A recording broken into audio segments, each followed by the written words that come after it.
Italský výběrčí činže. Jo. Umíte italsky? Italský? No tak dovedu, částečně dovedu, ano. A výběrčí činže italsky náhodou nevíte? Výběrčí činže italský? Jo.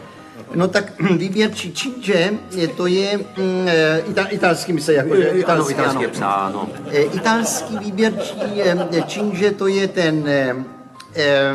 já mám na jazyku, to je zajímavý. Já taky, ale já už dlouho nemluvil italsky, tak ono to... Ano, člověk se úplně vypadne. No, právě. Ano, úplně. Jako já si vám například už ani nespomenu, jak se řekne italský výběrčí činže. To je neuvěřitelný, člověk z toho úplně... No, tak že vy už to taky nevíte asi, víte. Ale počkej, já přemýšlím zrovna, italský, to je, bajo, to je, vím to je ten přeci italský výběrčí činže. Jo, počkejte, není to ten Činžáno?